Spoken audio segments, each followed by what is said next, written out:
ರಾಜ್ಕುಮಾರ್ ಅವರ ಕೊನೆಯ ಪುತ್ರ ಪುನೀತ್ ರಾಜ್ಕುಮಾರ್ ಅವರ ವಿಷಯದ ಬಗ್ಗೆ ಮಾತಾಡಿ ಆ ಒಂದು ಹೆಸರನ್ನ ನಮ್ಮ ಇಲ್ಲಿ ಸರ್ವಜ್ಞ ಪುಲಕೇಶಿ ನಗರದಲ್ಲಿರ್ತಕ್ಕಂಥ ಪಾಟ್ರಿ ಟೌನ್ ಅಲ್ಲಿ ಮೆಟ್ರೋದಲ್ಲಿ ಇವರ ಹೆಸರನ್ನ ನಾಮಕರಣ ಮಾಡಿದ್ರೆ ಒಂದು ಗ್ರೇಟರ್ ಬೆಂಗಳೂರಿಗೆ ಒಂದು ಹೊಸ ಇತಿಹಾಸ ಬರುವಂತ ಒಂದು ಶಕ್ತಿ ಆಗುತ್ತೆ. ಯಾಕೆಂದ್ರೆ ಪುನೀತ್ ರಾಜ್ಕುಮಾರ್ ಅವರ ಎಲ್ಲ ಅಭಿಮಾನಿ ದೇವರುಗಳು ಇಡೀ ರಾಜ್ಯದಲ್ಲೇ ಅಲ್ಲ, ಇಡೀ ದೇಶದಲ್ಲೇ ಅಲ್ಲ, ಇಡೀ ವಿಶ್ವದಲ್ಲೇ ಇರತಕ್ಕಂತ ವ್ಯಕ್ತಿಗಳು.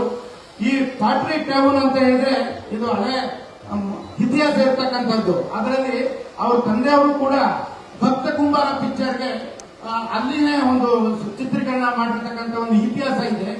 ಆ ಇತಿಹಾಸದ ಜೊತೆಗೆ ನಮ್ಮ ಡಿ ಕೆ ಸಾಹೇಬ್ರವರು ಉಪಮುಖ್ಯಮಂತ್ರಿಗಳಾಗಿರ್ತಕ್ಕಂಥದ್ದು ಎರಡು ಕೈ ಚಪ್ಪಾಳೆ ಹೊಡೆದಂತ ಒಂದು ಸನ್ನಿವೇಶ ಬಂದಿದೆ. ಇವಾಗ ಇದನ್ನ ನಾನು ಮುಖ್ಯಮಂತ್ರಿಗಳಿಗೆ ನಮ್ಮ ಉಪಮುಖ್ಯಮಂತ್ರಿಗಳಿಗೆ ಈ ಮನವಿಯನ್ನ ಕೊಡ್ತಾ